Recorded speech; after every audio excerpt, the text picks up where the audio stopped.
I've never opened up in any of these shows about this. I don't want to be boxed as this role model just because people want to see me as a role model. I'm a human being. With more than 3 decades of hit records, awards to prove it. Please welcome Nicky Jam, everybody. Yeah. What age did you get to where you were like, oh, that's not normal? You're going really deep. My mom not being there made me not care about living. Now I'm going to tell you this though. I forgive, but I never forget.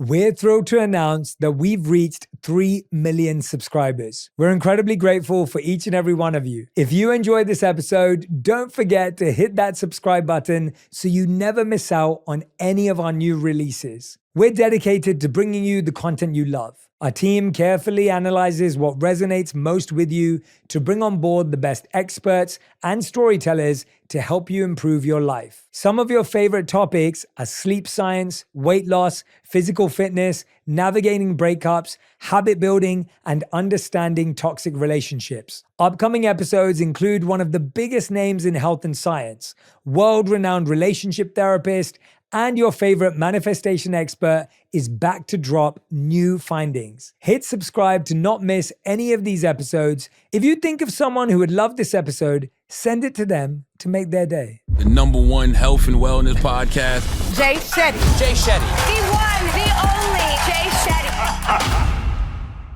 What would you say is your earliest childhood memory that has defined who you are today? Packing groceries at the supermarket and freestyling while I was doing it. That's the way I was discovered. I would always go there because I would make $20 by quarters because they would give me always quarters every time I packed groceries. And I'll make $20 with that. I would buy ham, cheese, milk, cigarettes from my dad and stuff like that. And I would go every day. I would walk probably like 30 minutes to go there. And that's me, you know. Always trying to like take care of my family. But at the same time, having fun while I do it, you know, rapping and doing music and making people laugh and making people having fun. That's Nicky, you know, that's the Nicky I always have in my mind. Even when I was in those dark moments, that's what went through my head in those moments. That's amazing. So you're packing groceries, that's your job, and you're freestyling to the customers' groceries that you're packing. It wasn't really my job. I was 12 years old. It was illegal for me to work there. But the manager from the supermarket, he would let me do it because he knew I was trying to make some money. So every now and then he'd be like, "Okay, Nicky, you gotta go because you know the supervisors are here or whatever." But I would like, you know, I would pack groceries. I would freestyle like, you know, the lettuce and tomatoes, and like I would rhyme the food that I was packing. I became like a little celebrity there. And people were like, yo, there's this kid that he be rapping while he's packing groceries. And everybody wanted to see me over there in Puerto Rico at the supermarket in Bayamon. This lady came to me once and I wasn't in a rapping mood. I was just, you know, packing groceries. It was a bad day or whatever. And she looks at me and she's like, so you're not going to rap for me? And I'm like, yeah, so I'll rap. And I started freestyling and she was shocked because I was a kid. I was like 11 years old. And she was like, can you come with me? I'm like, no, I don't know you. And she was like, I'm like, why should I, you know, go with you? And she's like, my husband, he's a producer for this record label and I want him to hear you. And I'm like, okay, in that case, yes, let's go. So I got in the car with her. She took me to her husband and I started rapping for him. And next day he was in my house with a big ass contract like this. I told my dad, it's like, I don't even know what it says. I'm like, I don't care what it says. Just sign it. You know what I'm saying? I want to get my first deal. And that's how I got my first deal, you know, working at that supermarket. The album was whack. It was horrible. I mean, how creative can you be when you're 12 years old? I had to write all the lyrics myself. And I wasn't really good writing in that moment. I was more a freestyler, you know? Yeah. But I did an album. It didn't sell anything. Can I curse here? Yeah, of course you can. Of course you can. It didn't sell shit. So, but the good thing about it, DJs recognized me all over Puerto Rico. The famous mixtape era was coming. Yeah. I started, you know, recording in these mixtapes and I became one of the biggest artists in the mixtape industry, you know, included Daddy Yankee. That obviously Daddy Yankee was like the boss in that moment in the mixtape. He was already the boss in those days. I'm talking about 1992, 93, 94, those years. And yeah, I mean, from the album, nothing happened with the album, but I got to be a bigger singer and more famous in Puerto Rico because of these mixtapes. Yeah. How did you not let, like at such a young age, I can imagine that feeling like you're getting a record deal, you have no idea what you're signing, but then, as you said, the album was whack. How do you deal with the fact that, was there any negativity at that time? Nah. Like no one cared. I was just happy I had a deal. Yeah. See, the thing is, in those days, the urban music, the reggaeton music was not even something that was happening. So just for me to have an album and show people that I had an album, for me was big. Yeah. I didn't care about, having hits, because I didn't know about that. I didn't even, to be honest with you, I didn't even think my album was going to be a hit. Because I knew about the people that was doing big. In those days, we had Vico C, Bruli MC, all these rappers that were killing the game in the urban industry in Puerto Rico. So I know I was nothing like them. And to be honest with you, when I got to Puerto Rico, my Spanish wasn't really too good because I was born in the States. So when I got to Puerto Rico, I had to learn the language. So if you listen to that album, closely, you would realize my Spanish wasn't really that good. So imagine a kid singing, writing when he's 12 years old music. His Spanish is not the best. Obviously, I didn't expect for it to be the best. I was just happy I had an album and I was signed.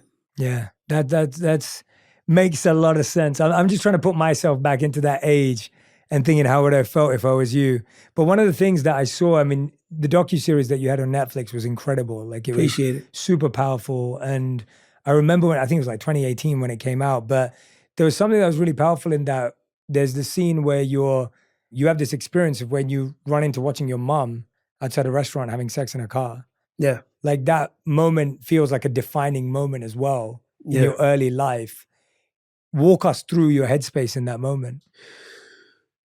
Wow. Well, the reality of everything is that I lived in a street where girls would work as prostitutes in the corners. And I would see my mom, in those corners. And when she got into a car, I knew what was going on.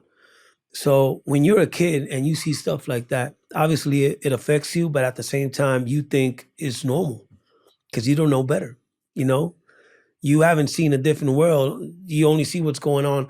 The only thing that would probably make me think it's not normal is watching TV and seeing families on TV and stuff like that. But I just thought it was my life. And to be honest with you, the whole street where I was living, kids were living like that. So it was kind of like normal, like it was kind of like normal. The reality is it's not normal. Today I suffer because of situations like that, Even if I have success in my life, even if I'm doing really good and stuff like that, sometimes I go back to those traumas. You know what I'm saying? I go back to those moments that affects my life. A lot of people think because I told my story, it's done. And that's a lie. That's not the way it works. You still have it there. You still have it in your head. And even the situation with my mom and everything I went through living in the hood and all the stuff that I saw, when people come from the war, they have PTSD, right? They need to get medication because of that and stuff like that. The reality is when you live in the hood and you see all these stuff, like stuff that I saw with my mom and situations that I saw in my house and stuff that I saw in the hood about friends of mine getting shot and other people that are not my friends getting shot and stuff like that, you get PTSD too. But people don't understand that. So when you get a situation, when you go through, back to the darkness, even if you're successful, people judge you and they're like, oh, he's back again. You saw my story. You saw what I went through. Why would you judge me? When I came out with my story, you said, you deserve everything you have. It's funny because I always did deserve everything I had because I worked for what I had. All those moments, especially like the moment that you just talked about, my mom, because your mom as a man is everything for you. For sure. She's the base of the house. She's the one that take care of you. She makes you think that everything's going to be okay. Not having that causes an effect in me in every situation, even with my kids. I don't know how to give the love that I have to give because I never had it. A lot of people be saying sometimes, yeah, I'm going to give my kids everything I didn't have. That's not the way it works. if you don't know how to do it, how can you do it? It affects me in every way. But the good thing, I have a good sense of humor. And even in bad situations, I laugh and I make people laugh. I try to enjoy myself the best. But I hope that answered your Yeah, question. it does. No, thank you for being so open as well and vulnerable, man. I think it's amazing to see that, because you're so right that when you're living your life, it looks normal. What age did you get to where you were like, oh, that's not normal? Like when did it kind of register where you were like, oh, wait a minute, that's not what life looks like for everyone? Wow, you're going really deep. Okay, I could say this. Yeah.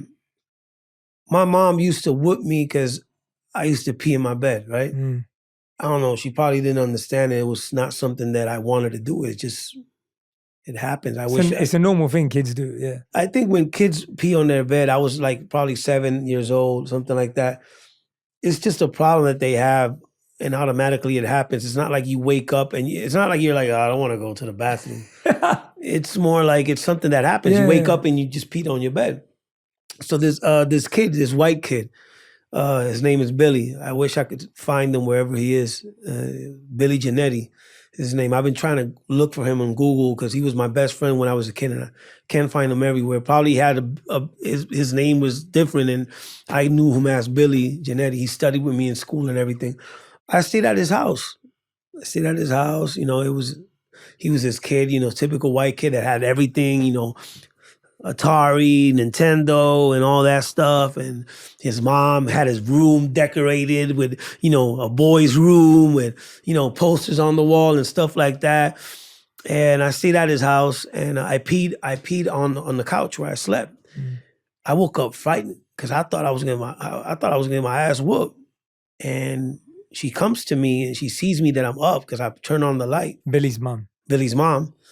And she's like, what happened? You okay? I'm like, no, I'm sorry. I peed on my bed. I peed on the bed. I peed on the couch. And she's like, oh, it's okay. Don't worry about that. I'll take care of that. And, you know, she gave me clothes so I could take a shower, and she gave me food, and she took care of the situation. I was shocked. And I was like, oh, so this is how it should be. This is how it should be. It's not getting whooped, you know, and this is how she probably treats Billy. And that's when I realized that what was going on in my house wasn't normal. That situation of me peeing on the bed affected me so much that because of my mom doing drugs and not taking care of what was going on in the house, I would go to school with my clothes smelling like pee. And the teacher in front of the kids would spray because I smell bad. With cologne. With the spray, with the deodorant. And she would spray me in front of everybody. Obviously, the kids will laugh, and that affected me as well.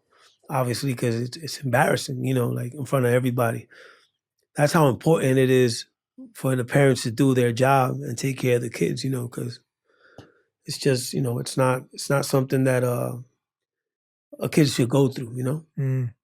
Why do you want to reconnect with Billy? What makes you want to reach out? Well, he was my best friend when I was a kid. Yeah. I just want to know how he looks like.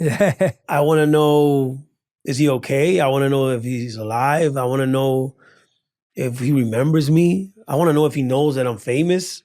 He was my best friend when I was a kid, and we went through so much, and I wish I could see him again. I mean, I don't know, would you want to see You know what, it's so funny because I have a similar, probably, how old were you when you and Billy were friends? Probably like 8, 7 years old. So when I was at primary school, elementary school in England, I had a friend that I recently connected with again because I was talking about him on the show, and then he reached out. His name's Ian. And so me and Ian, like, he was my best friend in primary school since we were like 4 or 5 years old. Me too. Exactly the same. And then I completely lost touch after we were 11 years old, and we went to different secondary schools. How old are you now? I'm 36 now. 36, yeah. And so it was like, but I haven't seen him again, but we did message a bit, and it was just. I've Googled this maybe 50 other ways, and I just can't find him. I mean, his name, I wish you could see this show. I mean, his name is Billy Janetti. Yeah. I know him as Billy Janetti, and if you see this show, please, hit me up on Instagram and DM me, and let me see if I could at least meet you again and talk to you again. I would love to. Yeah, that's beautiful, man. Yeah, no, those kind of friendships are different, and yeah, that nostalgia of being able to look back and see. Oh my God, a lot. And I'm very nostalgic. Like I'm fascinated with the past, and not only with my past, with the past. Like I see movies from the past, and I go crazy. I don't know why I like them so much. Like I like to see how simple life was in the past. I think it's so complicated now with all this, and yes, we need it and stuff like that. But I used to like the way it was. Would you say your life's become more simple or more complicated? It depends in what terms. Yeah. If you're going to say in terms of temptation, it's simpler. If you're going to say in terms of a better lifestyle, no. Even compared to what you grew up with? Yeah. I mean, my girl's here right now, and she knows that I don't even touch my phone anymore. I don't care about it anymore. I just feel that it's just toxic, And even though we need it, I use it because we need it, but it doesn't make me happy anymore. I'm one of the first influencers of the Spanish reggaeton, not reggaeton, the first influencers there was back in 2014, when Instagram started. I used to do videos everywhere, sit down here, sit down everywhere, show my lifestyle, show the way I would talk to people from the streets and make people laugh and make jokes and stuff like that. And it came to a moment where record labels wanted to obligate me to do it, and it just didn't feel organic. And when something's not organic, it just doesn't feel good. What you're doing right now, you're doing it because you like it, you enjoy it. But when they tell you have to do it, it's different. Yeah, it is different. It's different. You doing this because you like it. I could see you enjoying your job. That's nice. That's badass. But when they like, we need you to do content because they like Nicky Jam being an influencer. I'm like, nah, I'm not an influencer. I'm a singer. I do music, and I started influencing people by Instagram. But do not obligate me to do something because automatically it's not anything that's obligated. It's not organic, and what's not organic doesn't look cool. Yeah. It doesn't work. It doesn't work. 100%. It doesn't work. And I think we're living at a special time right now where you can own your own media, and you can, like you said with this show, like we can make it as long or as short as we like. We can sit down with whoever we want and find interesting. Record labels, when I turn on a live or I do something, they see how my everything goes up, numbers, and then they're like, yo, we need you to do this. I don't want to do nothing you need. I want to do something I need. I want to do something I like. I want to do something I enjoy. If you tell me you have to sing, I don't want to sing. If you tell me, can you please sing? I'll probably think about it. But there's nothing better than singing when you want to sing. When you want to do something, you enjoy it more. And that's just the way I am. Even in a relationship, if my girl tells me, go get me a cup of water, I'm like, hell no. If she tell me, baby, can I get a cup of water? I get her 150 cups of water.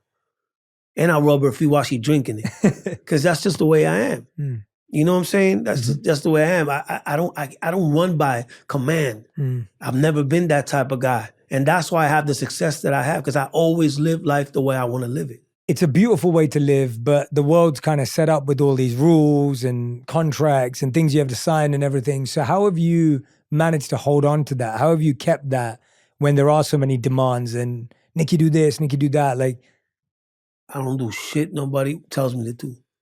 I've never been that guy. And that probably could be a situation. Sometimes they call me and they say, we need you to do a video for this show. I'm like, I'm not doing it. I don't do stuff people tell me I have to do. I don't work like that. I don't like people telling me there's a structure of life. There's a blueprint of living. Hell no. I live the life the way I want to live it. I'm a good guy. And I always work with everybody and I listen to people because I'm open, for ideas and I'm open for everything. I'm not open for commands. It's just that. That's just the way I am. If you tell me, Nicky, what do you think if we do this? I'm like, oh, yeah. Why? I want to know why. Yeah. Well, because I think if you do this and we do it this way, we could do that and this could happen. And I'm like, okay. Yeah. okay, let's do it. Let's work. You know, I'd rather work that way than a command. Yeah. And telling me I have to. And that's just the way I am. And that's the way I've been living for years, you know? That's what I was going to say. It makes sense for you because you've had to be your own boss and make decisions in tough times, and you've had to be responsible. And I've paid my dues because of that too. At the same time, I've been in situations where I almost got killed a lot of times, not once, probably like 50, 60 times. I've been in jail. I've been through so many things because I do whatever the I want to do. You know what I'm saying? But at the same time, I've done so many good things because I do whatever the I want to do. You know, I've had so much success, and it's not even about success. It's about helping people too. Because the meaning of everything is, my whole way of thinking about things is, I want to inspire people. If I open a restaurant, if I do a song, if I give away a scholarship, anything I do, even if I f up, I want people to get inspired by it. Because the reality is, we all f up. We're human beings. We're not angels. We don't have wings and shit. We all f up. So I want people to, you know, see things as inspiration. I like, you know, to be honest with you, I know people think, you know, they saw my story and they see it like, well, you know, he's already has his success. He had his bad moments. He woke up like the Phoenix, because they call me the Phoenix in the urban music game. Because I came from the ashes and I came back and I did a comeback and, you know, conquered the world and soever. But the reality of everything is, I still go through shit. I still have my not bad days, bad months. Or I could say a whole bad year, even if I have success. You know, because we have these skeletons in the closet that are trying to pull me back. You know, the past is killing me. And a lot of people be like, the past, go, that's not the way it works. You know, we have a lot of people, especially men, going through mental health, you know, mental problems, and they just don't talk about it. They scared of talking about it. It's not easy for a man to do it, because a man always have to have shit together, you know? Like, I'm a man. I never have a problem. I'll take care of everything. But that's not the way it works. You know, I go through anxiety sometimes. I get panic attacks. I get nervous. I get the shakes. I get a lot of shit I start thinking about because I'm a human being, you know, and I went through a lot of shit. And I'm paying a lot of things that I went through and a lot of things that I did in the past, you know. Even if I have success, even if I help somebody, even if tomorrow I'll give $100 to a homeless guy, or give away a scholarship through the Grammys, or I don't know, give away a whole concert for free, or whatever I do, I smile, but I go through, you know, my bad moments. So it's just, you know, it's just life. Yeah. It's just life. Yeah. What creates it sounds like, it almost feels like you have that to share today. Like, you've come here with this feeling of like, I want people to know that despite the success, despite the arc of my journey from like a lot of pain to finding my genius and flow and the greatness that you've achieved, that you want people to know that I still have human emotions. I still have issues. What would you say are those things that come up now? What are the roots of those? What are those? No, I'm gonna be honest with you, and I've never opened up in any of these shows about this. I've been going through alcohol problems this whole last year. It's because for some reason the past came back to me, and people have seen this, you know, and it affected me in a way that even I even said I was gonna retire, and that's a lie. I'm not retiring. I will never retire.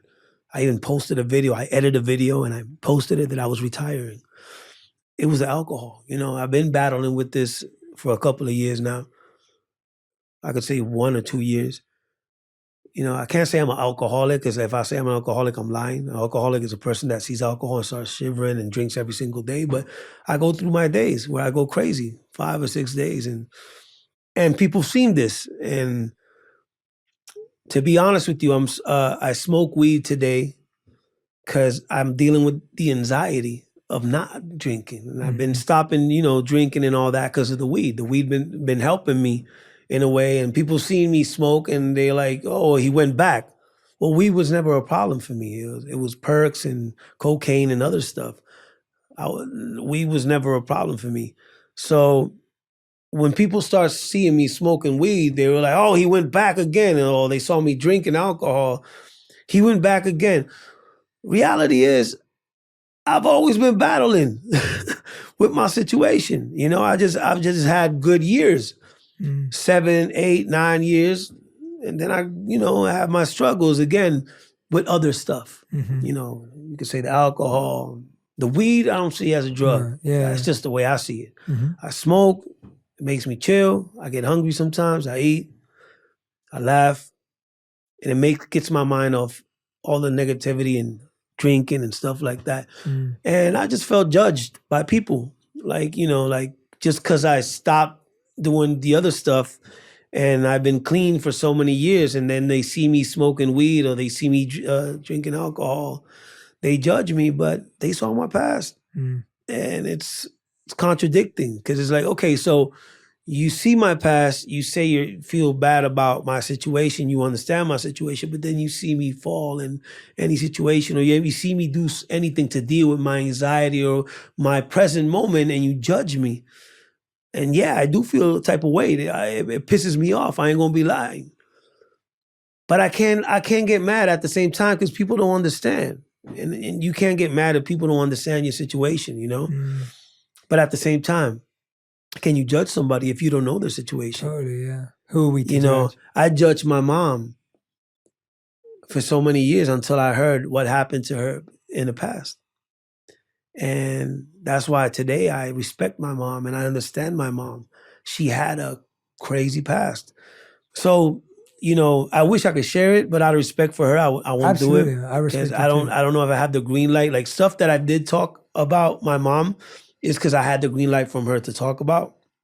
But probably one day I come out and do another series, and she gives me the green light to talk about whatever. But I don't think I'll do another series about my life. I think what I did was enough, and I don't want to. In a way, I don't want to be in a box. I feel people box me like this, like the how do you say this in English? Because I think in Spanish so much. Like a role model. I don't want to be a role model. I appreciate that people see me as a role model, but I'm a human being. And if I have to be a perfect human being to be a role model, I don't want to be a role model.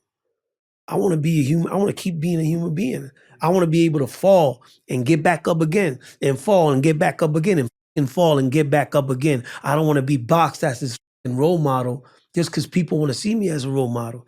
And after I did this series, people see me as this guy that can't fuck up. Why? I'm not an angel. When you go to church, a lot of people say, I don't like going to church because I see shit in church that I don't like, and I see people from church doing things they don't have to do. They're not angels. They're fighting their battles. You cannot expect them to be perfect. Even the pastor, he's gonna fuck up. He's a human being. Now, if we in the sky and we with God and there's angels fucking up, I understand. But none of these motherfuckers got wings. They human beings. Yeah. People don't understand that. And it's easy to judge people, Yeah. It's easy to judge people, but if you had my money and you had my power and you had my past and you had my career, how would you manage it? You can't say you know how you're going to do it because you never had it before, Hey, you're just catching me as I have my midday pick-me-up.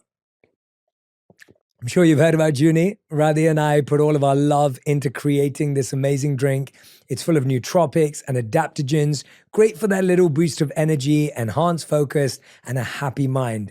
And guess what? It's only 5 calories and absolutely no sugar. I hope you're going to try it out. It's available right now at Target. If you're a Target shopper, head there right now. And at Sprouts as well this summer. Go grab your Junie. It's powerful to hear that having context of your mum's past was so helpful in you making sense of who she was and why she was that way. I want to know for you, what was it that took you to drugs the first time? And what was it that took you back to alcohol this time? Like, what were the two motivations that took you there the first time and now as well?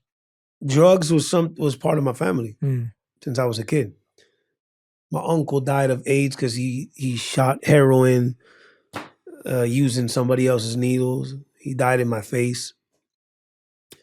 My dad did drugs. My mom did drugs in the house. My uncle did drugs. My other uncle did drugs.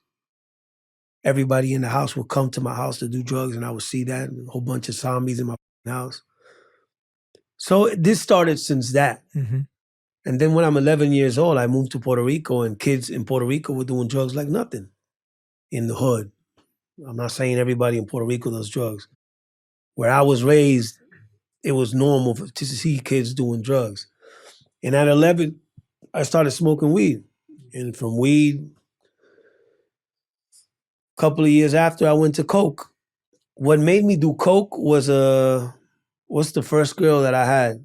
She left me for another man when I was 14 or 15 years old. She left me because I was a kid and I didn't have a job or nothing like that. And she left me for a man that had a job and had inspiration and had all that, blah, blah, blah.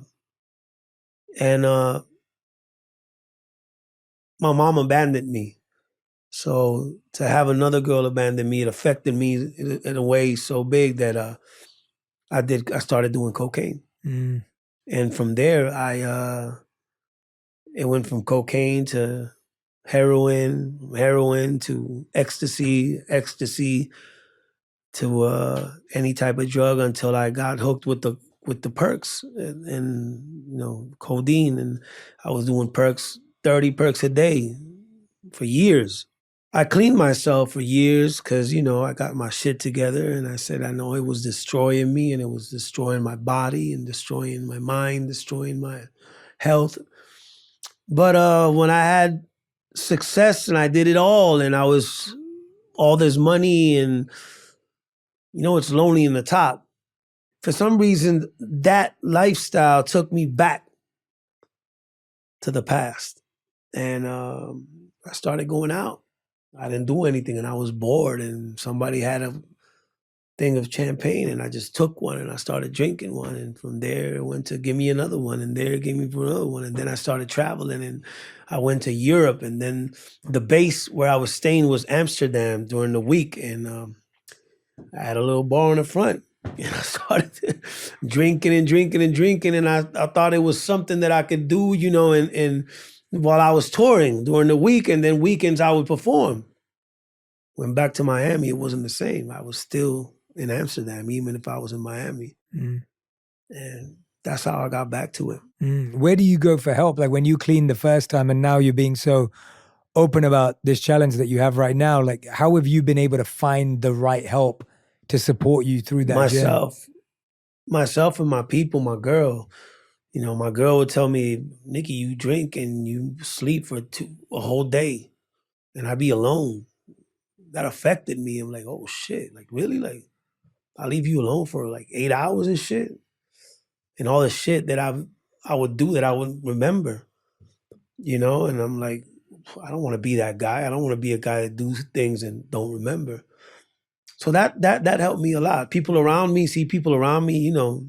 not liking me being this guy that's drinking and, I've had fun. I ain't gonna lie. This whole time, I don't want to make it a sad story. I don't want people to think that I've been like sad and crying. I've had a lot of fun, but too much fun is not good, Yeah, too much fun is not good. And if you forget shit and you don't remember shit is bad. And that's why I started smoking because I'm very anxious. If you see me here, I can't stop moving. That's just the way I am. I've been like that since I was a kid. I've never told this story before, but when I was a kid, I ate paint with lead. They paint the house where I was living with lead, and I used to eat that. Oh, wow. When I was a kid. So that lead got into my blood, and that lead affected me in a way that it makes me very anxious. Mm-hmm.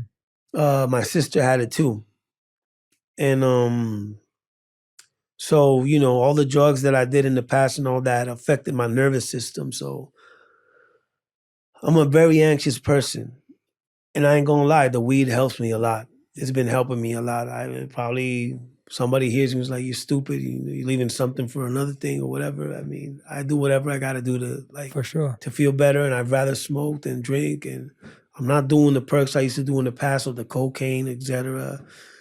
And I don't even know why I'm telling you so much shit. I appreciate it. No, man. I think it's real. It's real. And I'm real. yeah. And if anything, it's impressive how aware you are of yourself, having had so much trauma, stress, pain. Like, you're so aware. Like, that's what I'm noticing in you. I'm listening to you. I'm like, wow, this person's so aware. You're so open to people in your inner circle being able to share their feedback with you. Yeah. You said it's lonely at the top, but it seems like you've surrounded yourself with people that can be honest with you and are honest with you. And Yeah, that's beautiful. you could have good Yeah. people next to you and still feel lonely. Yeah. It's weird. I don't know how to explain that. Mm. For some reason, you can have good people next to you. I have a good circle of people. I have good friends. I have a good girl. I have beautiful kids. My kids are big now. You know, they're all in college and high school. And I'm not the typical guy that calls the family every day and checks on them. I'm the guy that when you call, I'm there. You know, my dad calls me and I'll be there in a second. Anything he needs. My mom as well. My kids as well. Even my friends. Mm. Sometimes I just don't want to be next to people, but it's not because I'm a jerk. Because I love my friends. Mm. And my friends have been my family for a long time because, you know, I've been on the road so long. I've been more on the road than in my house, you know, traveling the world. I've traveled the world. I've done so much around the world that to be in my house is just something that doesn't happen. But yeah, sometimes you still feel lonely. It's just Yeah. the traumas, man. The traumas take you there. But I deal with it. I mean, I'm just opening it up to you. I'm not, For sure. it's not that like I've been laughing my whole way here. Yeah. I have a good time. I make fun of myself. I joke around everywhere I go. Yeah. I have a lot of fun. But, you know, I'm a human being. And that's what I want people to understand. I have my days just like you. I have my depressions just like you. I have my insecurities just like you. I have all that shit that people think we don't have because we have money, we have cars, we have all that bullshit that the reality is just nothing, you know? At the end of the day, it's just when you're alone in that bed, you know, you're dying in that bed, you don't have a Ferrari next to you. You don't have a whole bunch of girls next to you. You don't have a whole bunch of friends next to you. It's your family who's there with you, you know? So I'm real. Yeah. No, walk me through. There's some things you said to me that I think, you know, people won't experience once, let alone 50, 60 times. You were saying like nearly being killed. Like, what is that? That must be a life-altering experience. But when you've had it 50, 60 times, I mean, do you become immune to that? Does that just become normal? Walk me through. Not now. No, not now. Because I left that life a long time ago. But yeah. At that time? And that time, yes, of course. Yeah, I didn't care. Walk me through one of the events that was the worst, like that was the closest. Oh my God. I mean, there's so many things I can't even talk about because the thing. Well, I could almost talk about. I was at this club and I just bought a gun. I bought a gun and for some reason this gun, if you lower the safety, it shoots. Because the gun was they put it fully automatic in a street way. So I bought this gun. I went into a club. The way I got into the club with the gun is funny. That I put it in my chain and I tucked it in. Security guy touched it. I said it was, you know, it was if you had like a how do you call that? Like a rosemary or something like that, or a Santa Maria or anything in gold. Yeah, they can't touch it because it's prepared. It's a Puerto Rican thing. And so I got in my gun and I shot the gun inside there, and then not at someone, just no, I didn't want to shoot it. I lowered the safety and it shot. So I'm in the club, and the big guy from Puerto Rico, the one that he was. I'm not gonna say names, but the big guy, he was there, and his right man was there too. And they tell him, "Yo, Nicky's shooting in the club," and then the big guy know me. The top guy, he knew me, and he was like, "No, he's Nicky. I'll deal with him. Don't worry about that. That's my boy." But then I was hiding myself behind this guy because I knew I just shot the roof of the club, and I didn't want nobody to know it was me. And I had an argument with the guy, and the guy said he was with the top guy, and I said, "I don't care you with the top guy," but he told the top guy, "Is like Nicky said he don't care about you." So his right hand man came to shoot me, and then I shoot my way out. I shot him too, and they gave me that phone call saying, "Bro, wherever we get you, it's done." That was a scary moment because I know who this guy was, and he was one of the biggest guys in Puerto Rico. Long story short, the whole music industry helped me not get killed, and I had to pay my way to help the guy because the guy had how do you call this? He had diabetes.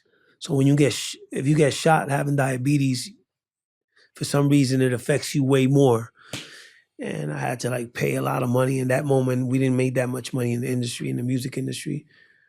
And I got out of that. But that's just one of the stories of a whole bunch of stories I could tell you. Wow, man. And like you said, there's real fear there. There's No, when a guy like that calls you and tells you it's done, it's one of the worst things you could hear in your life. You know, it's just, I went through a lot of stuff, man. I went through a lot of stuff, and I was just a rebel. My mom not being there made me not care about living, and it's just the way it was. How long were you ever in prison for the longest time? Like 3 years. 3 years in one stretch? Yeah. Walk us through what 3 years in prison looks like, because I feel like, again, most people only see it in the movies and, it's glorified in a TV show. At the beginning, you get all claustrophobic and you feel like you're gonna die. I mean, come on, you're used to living in a house, and from living in a house, you're living in 4 walls. Like this, like smaller than this. No, this is huge, bro. Yeah. No, I mean, from where you are to where I am, and probably a little bit over here. That's it. That's all you got in a toilet. But the reality of everything, I've always been the soul of the party. So I made these people have fun. I sang for them. I made jokes all day because I'm a joker. I be doing jokes. And people love me. People love me, and they were going to give me 6 years. And from 6 years, I came out in 3. So I try not to talk too much about that because it was crazy days. But I could tell you that I thought for one moment everything was going to be done when I got into that place. And as soon as I came out, coming inside it is not a problem. When you come out and you front everything that you left before you went inside jail, just like drugs, you stop doing drugs, and then you gotta confront yourself with all the things that made you get into drugs. So I don't know. I'm just happy I'm outside. Yeah. No, I'm fascinated because it's such a unique life experience that, I don't get to speak to someone who's had that experience and then had the other experience that you've had. So to me, I'm just curious because I feel like we have such a limited understanding of that life experience from the outside in. Like, you have no clue what it looks like to have that experience. And I love what you said, that it's actually harder when you come out and you've got to see where everything's you got to catch up with life. And, and come back and do a comeback. And it was worse. I came out and it was worse and worse and worse. And I did more drugs and more drugs. And it came to a moment I looked all messed up because perks was a drug that will make you eat. So I was a drug addict. I was a big drug addict. You know what I'm saying? I was an overweight drug addict. I would rather be a skinny drug addict. It makes more sense. But I wasn't. I was eating all this shit and, and overweight and just, embarrassments. So it was just horrible. But, moving to Colombia changed my life. Why did that change your life? Well, the reality is sometimes you have to move. You know, you can't stay in one place. And they called me for a show in Colombia when I was in my worst moment. And I went over there and I performed. Reality, I acted like I was my own manager. And I changed my voice. They're like, yo, can we get Nicky Jam for the 18th? One moment, let me put my manager. Yes, what do you need right now? You want to change my voice, and I acted like I was my own manager. And I went to Colombia, and I'm thinking over here, I'm the worst guy on the list of singers that's going to be in this concert. You know, all these kids were popping. They were like killing the game. I haven't been in Colombia for a long time, so I go over there and I'm over here thinking, damn, I'm singing these old songs. You know, I've been out of the game for so long and not doing well. And, you know, I don't know if I want to go on stage, you know, like I got even nervous and everything. And I'm seeing that all these kids are performing and they saving me for last. And I tell the promoter, like, bro, why are you leaving me for last? I mean, you got all these kids, they killing the fucking game right now. They doing everything perfect. Like, why are you leaving? He's like, we saving you for last, bro, because you're the one people want to see. You never did a show here when you was really popping, so people want to see you. So when I got on stage, it was standing ovation. I mean, people were like crazy. And it went from that to that same 2 weeks, I was doing like 15 shows I did. Cheap, but hey, I made some money and I paid the rent. Went back to Puerto Rico, paid the rent, bought myself a car, And I'm thinking, the f- am I doing here in Puerto Rico? I have this country that loves me so much. I'm working and I feel good over there. So it started from me like staying 2 weeks, 3 weeks, to me saying, you know what, I'm moving here. I'm moving to this country. And I was going through a bad moment there. You know, I was going through a really bad moment in Puerto Rico and I went through a lot of embarrassments and stuff like that. So people in Colombia was seeing me as an idol, an icon. They were like, Nicky, you're an icon. I'm like, icon? What do you mean? I'm broke. An icon, I'm overweight, broke. How are you gonna call me an icon? But people, see, when people give you that love and they say you the best, you believe it. So thanks for them people giving me that love and saying I'm the best. I did believe I was the best until I became the best. And I conquered the world. I realized the country had more than 65 million people, and it was the YouTube era. And I said, you know what? If I have one number one hit, national hit in this country, I could probably have so many views that I can make other countries want to know why I have so many views. And it went from having one national hit to 5 national hits and having 15 million in one song, 20 million in another one, 30 million in another one. People was like, yo, Nicky's popping. And from there, it went to Chile. From there, it went to Ecuador. From there, it went to here, Europe, blah, blah, blah, blah. And then from there, I did 5 number one global hits. Did the World Cup, did movies in Hollywood, and et cetera, et cetera. I did everything. And thanks to Colombia, you know, thanks for the love they gave me. Thanks for the support they gave me. Thanks for making me think that I was somebody bigger than I thought I was, you know? And that's just something that I appreciate so much. And that's why I love the country everywhere I go. And every country I go, I talk about Colombia. I could be in Mexico and I talk about Colombia. I could be in Puerto Rico and I talk about Colombia. And I say, hey, if you guys see 2 Colombians walking around the streets, give them love. Why? Because they took one of yours and they gave them love. And that's just the way I see it. That's the way I believe it, you know? If I see somebody from Colombia struggling in my country, I'm living in Puerto Rico, I'll get them in my house. I'll take care of them because Colombia did it with me. They gave me love when I needed it. I owe them so much. That's why I always try to, you know, show love and do whatever I could do to help the country, you know? Yeah, I really believe in this idea of having a power place or a purpose place in the world. There are certain places that you move to that it feels like the whole universe is conspiring for you to grow and become 100%. something. Yeah, Colombia is exactly yeah, that. Colombia is that for you. And I appreciate that so much. Even if I wish I would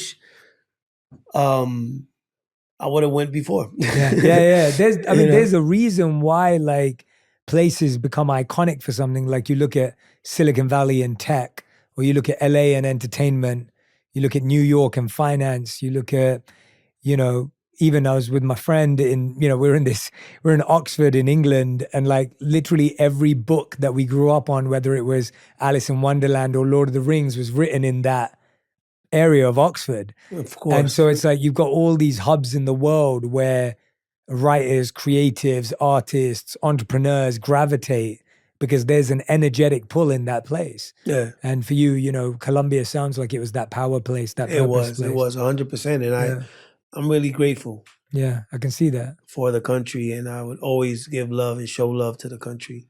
Yeah. Until the day I die. And I don't mind dying in Colombia, because I feel like I'm dying home, Mm. What was it like having that conversation with your mom after you had context of whatever she went through? What did it feel like to like approach that? Because the reason I ask it is I feel like a lot of us judge our parents for not giving us enough, for not being there, for maybe, creating our trauma, etc. How do you then have that conversation to be like, I don't judge you, like this is how how do you even navigate a conversation like that? My mom is not an easy individual. My mom is very complicated. She's not well, you gotta understand, my mom was a lady that she was a drug addict most of her life, It's not like you're gonna talk to a typical mom that's gonna like talk to you and say, yes, son, how you doing? And it's, a person that literally was raised in the streets, So having a conversation with my mom is not the easiest thing in the world, but I give her the message in a strong way because I have my mom's character. I don't know if that's the right way of saying it. Mm-hmm. My sister has my dad's, and my mom is a strong woman, and she don't take shit from nobody. And I'm a strong motherfucker. I don't take shit from nobody. That's just the way I am. I've always been like that since I was a kid. I was raised like that, and my mom raised me like that. And in the small time she was with me, she would tell me in school, she was like, if you go and you fight in school, and the kid you was fighting with, he beat up more than you, I'm gonna whoop your ass when you get home. Automatically, my mom gave me that. I gotta whoop people's asses. If I go back home, my mom's gonna whoop me, and I'm more scared of my mom than the kid in school. So she made me a tough guy, She made me a tough guy. The conversation was just me being strong to her and telling her, hey, you know what? You did this. You went through this. I understand you. I went through a lot of shit myself. I needed you. Well, you here now, and we here. And that's all that matters, And I take care of her. I bought her a house. I give her money monthly.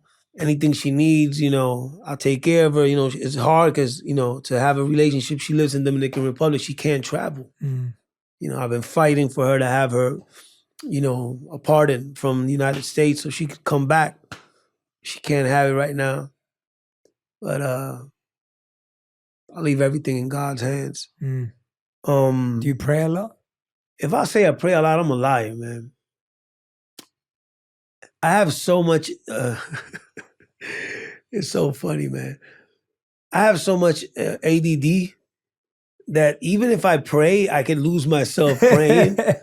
So it goes from... I don't know if I'm the only one that has that situation. I think we all have that. I think we all have like... But I talk to God. Yeah. I don't pray. Yeah. Because praying has a process. Mm. Praying is just not like... yeah, God, I need you to hook me up with this and that. No, praying is more like, like you have to first say, thank you for everything I have. Ask for other people's,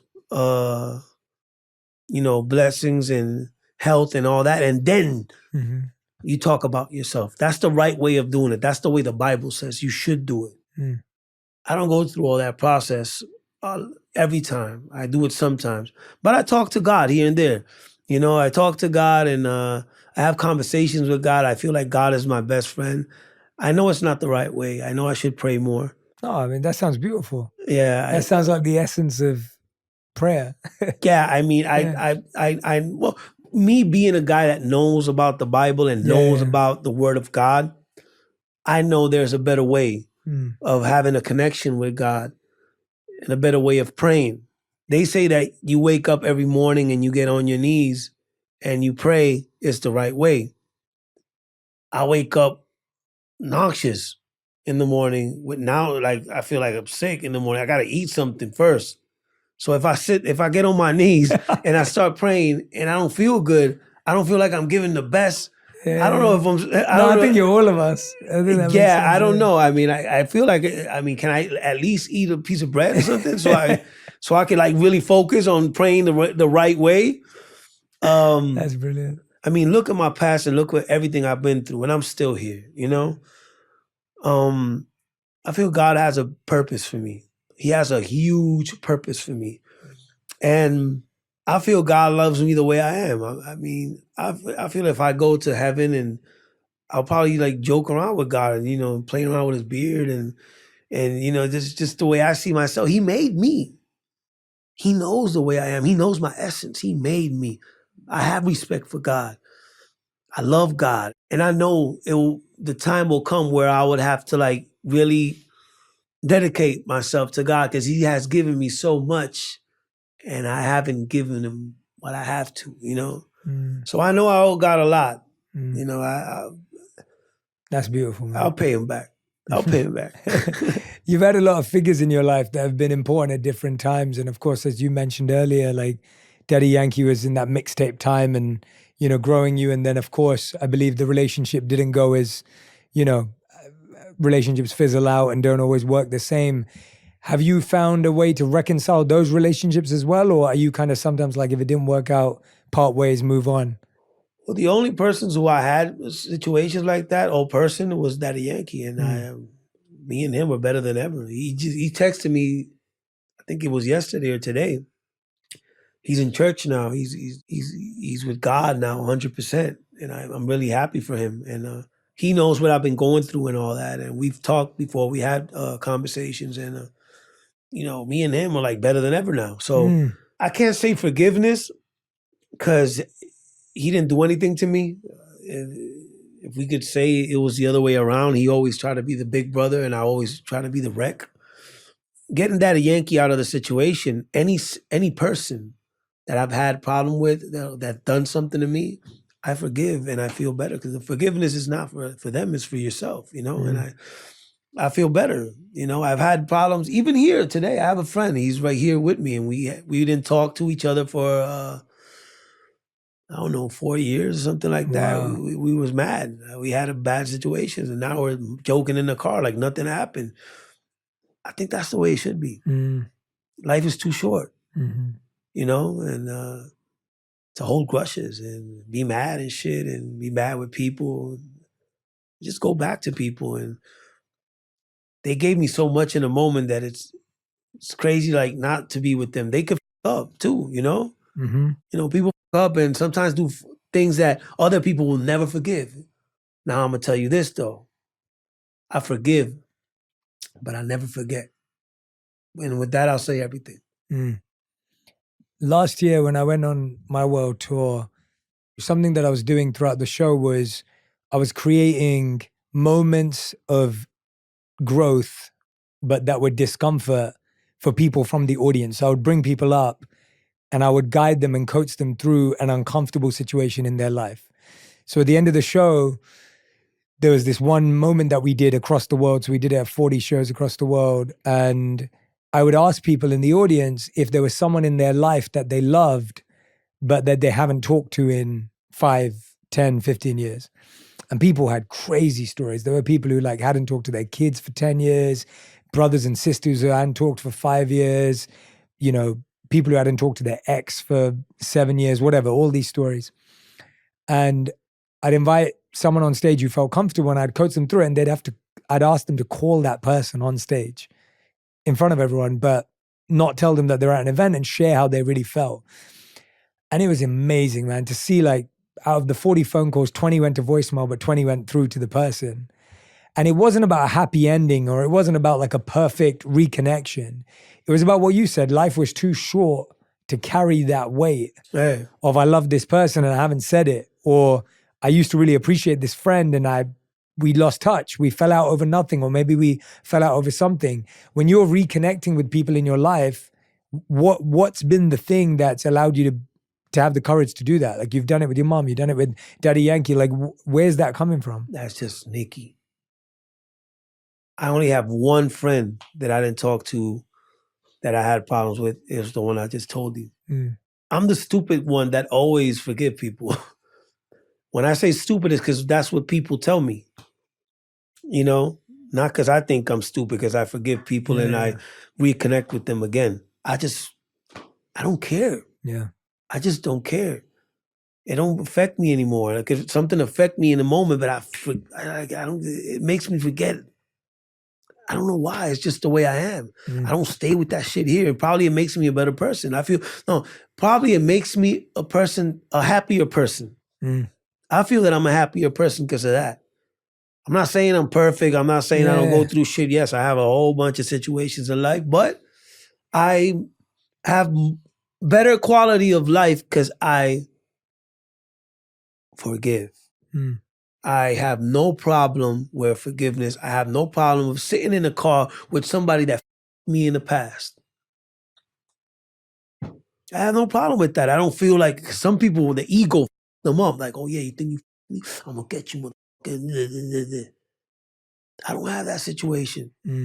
If I love you back again, I love you back again. You know, it's just the way I am. You know, I don't want people to be like me. I just want people to do whatever the you do to make you happy. You know, whatever makes you happy, just do it.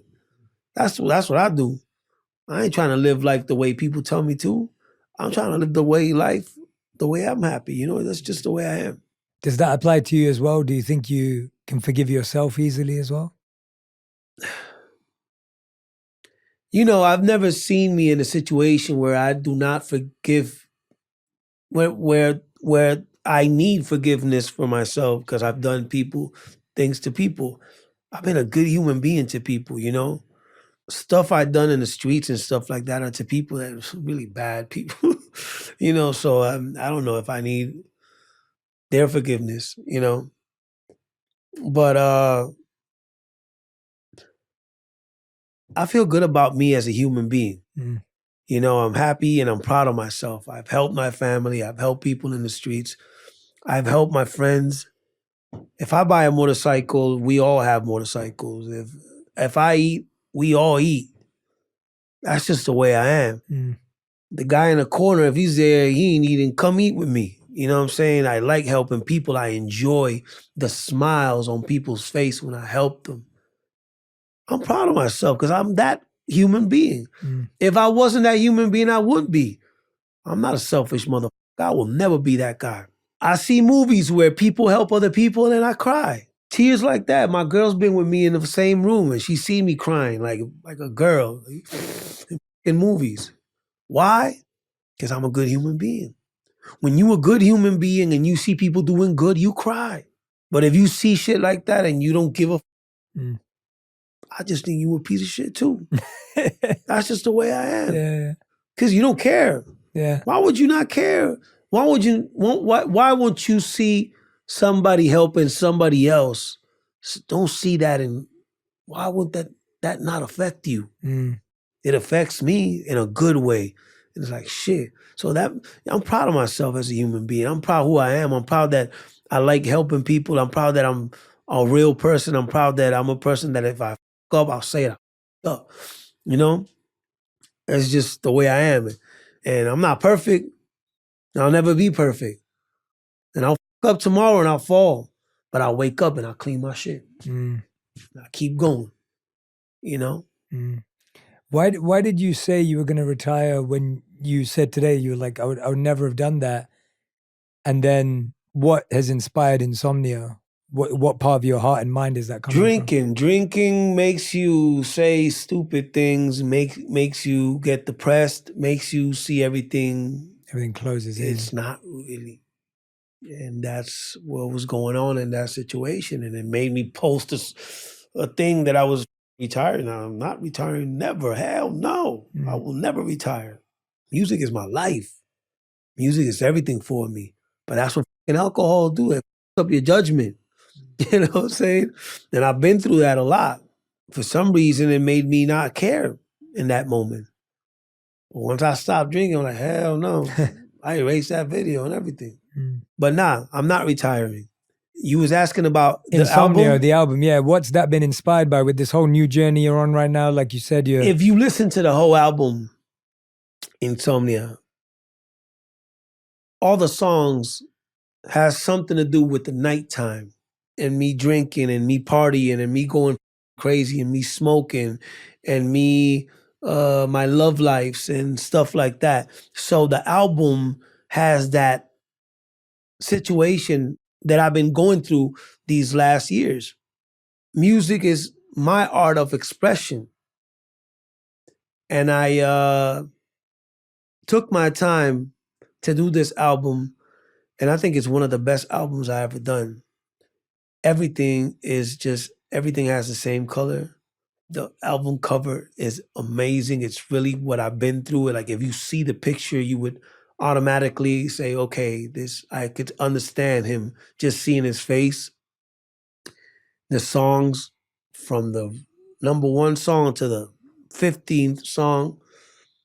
And not only that, apart from that, this song, Insomnia, that's the single that's coming out, for me is going to be a global hit because I went hard on this song.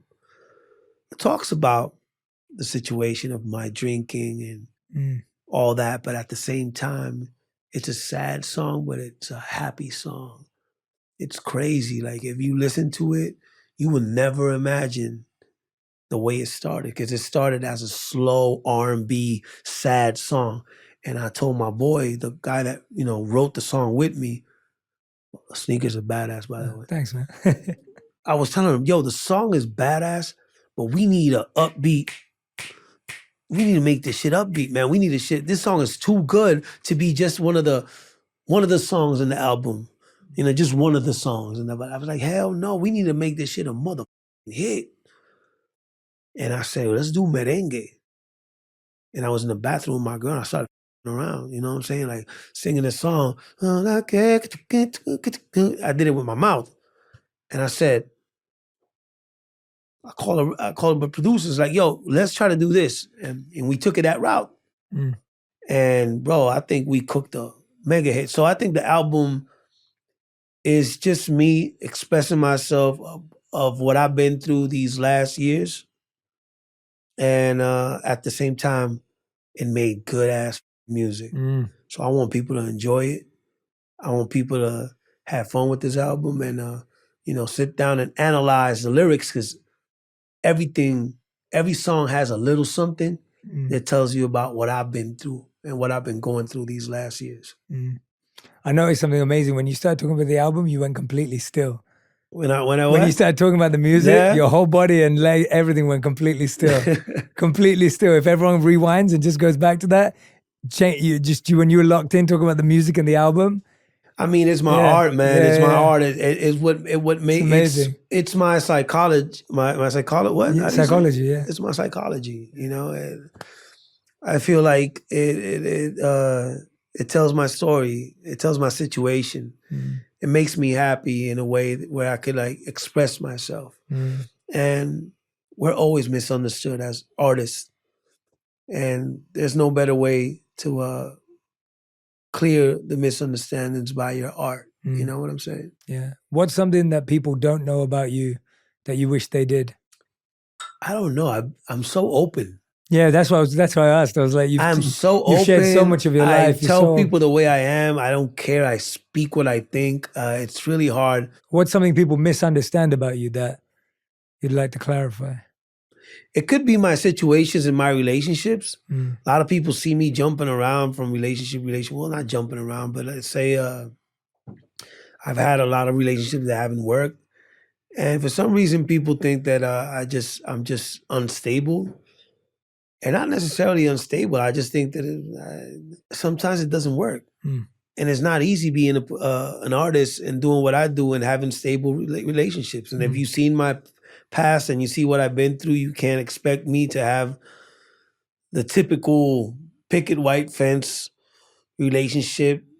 You know, it's just not the way it works. You know, I didn't have that in my house, so why should I have that now? And I'm always on the road, and it's just really hard. It's not like I'm a picky guy. I don't care, and I just throw away girls like nothing, you know.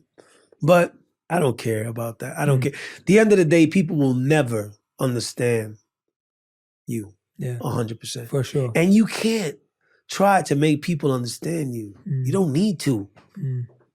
You know, I envy old people, and they're 60 years old and 70 years old. They don't give a. They don't care. They wake up in the morning, they take pills, they eat, go to sleep, and they don't stress about anything. But in your age and my age, we always like, life, I gotta make money, I gotta. Yeah. You know what I'm saying? Like, I want to be them. I want to not give a. You know, I want to not care. I want to just enjoy life, enjoy my friends, enjoy my family, enjoy my girl. Yeah. Enjoy my fans, whoever are my fans, because there's fans and there's people that are not your fans that just talking shit. Fans don't talk shit. Real fans are there with you, no matter what you go through. If you're up, you're down, you're fat, you're skinny, dead or alive, they're fans. So shout out to my real fans. I love you, motherfucker, to death. For sure, for sure. How hard was the gastric bypass surgery you went through? Was it very physically challenging? Was it stressful? It was stressful when I was in bed before the surgery. But after that, man, it was awesome. Yeah. I enjoyed it. I'll do that. I'll do it again. I enjoyed it a lot, you know. And it helped me a lot. A lot of stuff was messing up my stomach, like food that I was eating. Now I don't have that situation. Wow. You know, I feel better, better health, play basketball like I'm 20 years old. I'm good, you know, I feel good. Yeah. I enjoy it a lot. It helped me a lot. Yeah. A lot of food that I couldn't eat before, I could eat now, you know, healthy food. Yeah. So, yeah, I mean, it was a hard process after, because, you know, you're just drinking liquids and shit. But once you can start eating you know. How long do you have to be on liquids for? I think it's like 2 weeks. Oh, wow. Just liquids for 2 weeks. Just liquids in 2 weeks. It's not easy. That's not easy. I be eating popsicles. I was eating popsicles the whole time. I was like, pop, pop, pop. Like, popsicle. Nicky, it's been such a joy getting to know you, man. And I appreciate the honesty, the vulnerability. And it's impressive to just see how aware you are of everything going on when you've been through so much. You've had some incredible life experience, and to be standing where you are with having the ability to look in a mirror and be able to see yourself and your challenges, it's really special, man. So I commend you, and I respect you for that. And at the end of the day, there's this therapy for me too, you know. So I appreciate you. Sometimes we need it. Of course. I think probably most of the times we need it. So of course, for me, having you, you know, make me talk all of this makes me live a lot better and have a better day today. So I appreciate you so much. I hope that all the people enjoy the show and enjoy what we talked today, and you know, learn from what they hear and see it as a constructive way and not a negative way, you know, because sometimes people, they try to see things a negative way. But like I said, I've learned this. More stupid is the stupid that argues with the stupid. I don't argue with stupid people anymore. I ain't trying to be stupid anymore. They say it like that. So I just sit back, enjoy life, and keep going. Yeah, for sure. We end every interview with a fast 5, which means you have to answer every question in 1 word to 1 sentence maximum. So you can have 1 word to 1 sentence for each question. So I'll ask you a fast 5. It's a lightning round. So I can answer with 1 word? Or 1 sentence. You can give me 1 full sentence, but no more than that. Okay. The first question is, what is the best advice you've ever heard or received? Live life. Second question, what is the worst advice you've ever heard or received? Don't live in Colombia. Did someone say that to you? Yeah, That's funny. How many times did you hear that? a lot. Okay. And they said I was stupid. I was like literally like I was gonna mess up my career, and look what it gave me.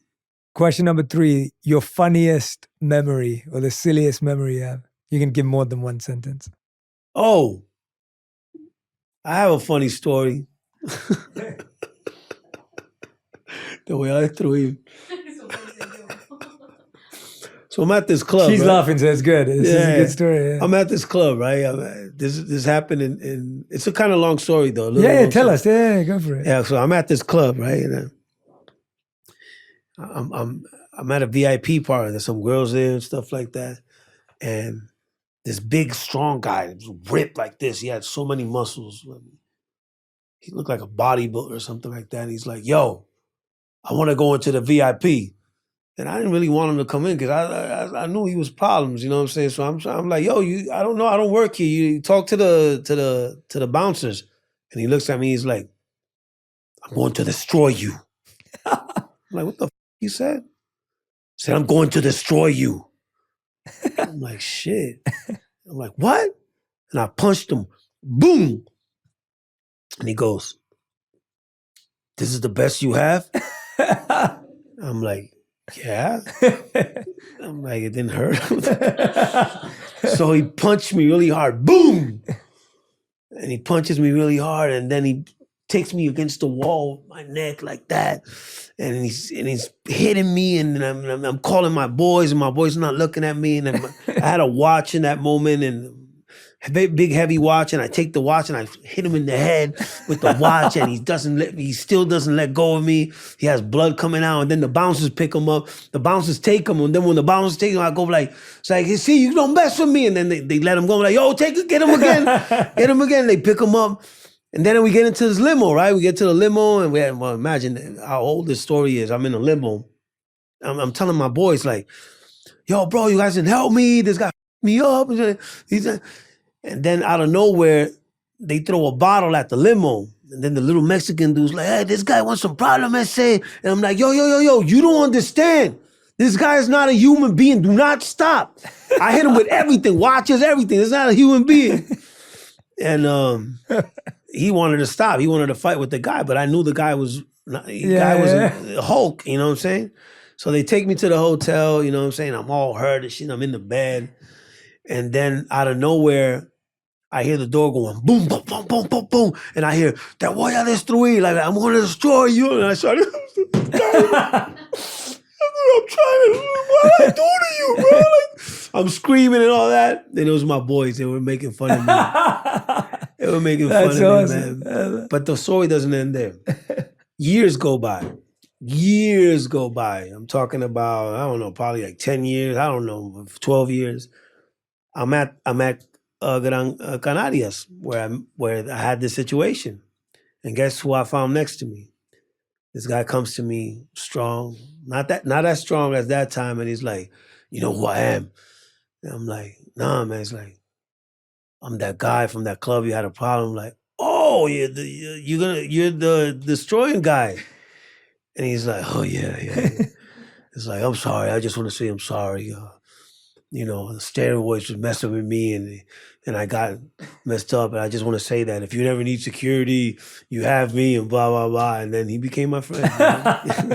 And now he's outside as your security. No. I wish the story was that cool, but that's just one of the stories of 100 stories I could tell you, bro. That's a good story. I have so man. many stories, man. That was a good pick. I like that. That was a great story. It was worth it. I loved it. Question number 4. What chapter title would you give this phase of your life? If it was a chapter in your book, what would this chapter title be called? Insomnia. Nice. And question number 5, it's the question we ask to every guest who's ever been on the show. Final question. If you could create one rule or one law that everyone in the world had to follow, what would it be? Everybody give yourselves a hug. That would be my rule. I like that. Everybody give yourselves a hug. That would just be my rule, because I think the world needs a hug. This world's going crazy. And every day is going more crazy. And this shit is making it more crazy. I'm sorry, Steve Jobs. We need a hug. I love it. Nicky Jam, everyone. Insomnia is out now, September 6th. Nicky, this was such a joy. I've laughed. I've been reflecting with you. I feel like I've been in your pain with you. I'm so grateful that you just open up. One of the realest people I've ever met. So raw, so open. I appreciate you so much. Vulnerable. I'm grateful, man. I hope I get to spend more time with you. So you will. Looking forward to it. If you ever go to Miami, hit me up. I will let you know now. Yeah, I promise I won't drink. You can drink, man. You can do whatever you like. I'm joking, man. I'm joking. Thank you so much. I appreciate it. Thank you, man. All right, my friend. If this is the year that you're trying to get creative, you're trying to build more, I need you to listen to this episode with Rick Rubin on how to break into your most creative self, how to use unconventional methods that lead to success, and the secret to genuinely loving what you do. If you're trying to find your passion and your lane, Rick Rubin's episode is the one for you. Just because I like it, that doesn't give it any value. Like, as an artist, if you like it, that's all of the value. That's the success comes when you say, I like this enough for other people to see it.